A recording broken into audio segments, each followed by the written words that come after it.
Tiba-tiba, di tengah-tengah gemuruh ancaman dan gertakan, rajuan ombak dan umbai silih berganti, melantang menyambar api kalimah hak dari mulut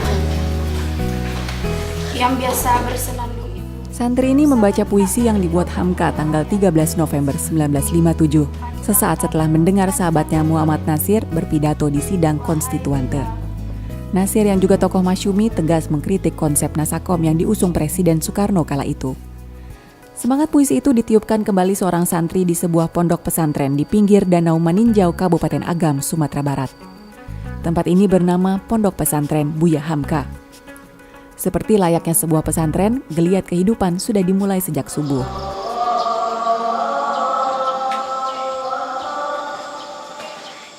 Setelah matahari terbit, apel pagi dimulai. Ini adalah kegiatan rutin sebelum masuk kelas menerima pelajaran dari para ustadz dan ustazah. Ide pendirian pondok muncul tahun 1977.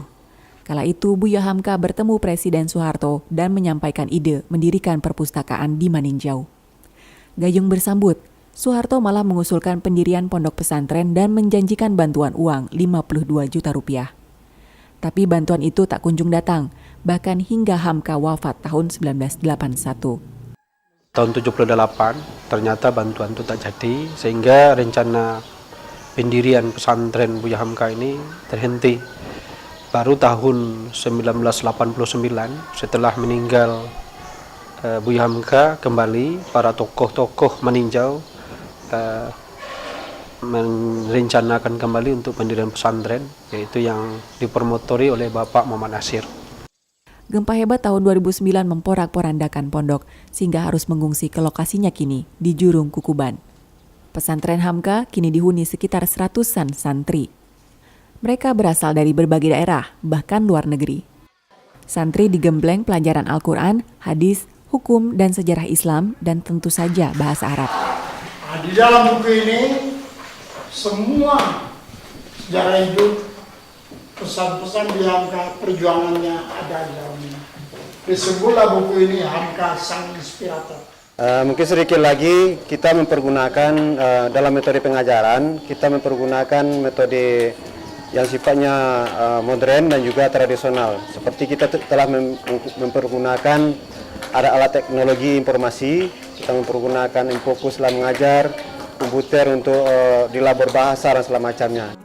Namun di sini juga ada pelajaran pramuka, olahraga, dan pencaksilat.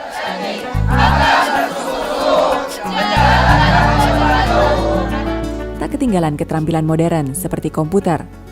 Di sini, teknologi bukan untuk dihindari, tapi diakrabi. Tapi yang membedakan pesantren Buya Hamka dan pesantren lain justru ada di sini, di perpustakaan. Perpustakaan menyimpan koleksi tafsir Al-Azhar, karya masterpiece Buya Hamka.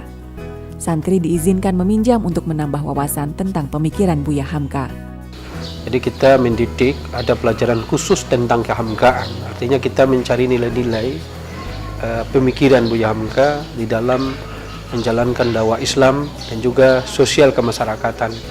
Dan juga termasuk politik, bagaimana Buya Hamka berpolitik, bagaimana Buya Hamka bersosialisasi dengan masyarakat, sastra dan sebagainya. Ada angin petang yang berhembus di ranting-ranting kayu di dekat rumahku. Hanya kepadanya aku bisikan, menyuruh supaya ditolongnya memeliharakan abangku yang berjalan jauh. Entah di darat, entah di laut, entah sengsara kehausan.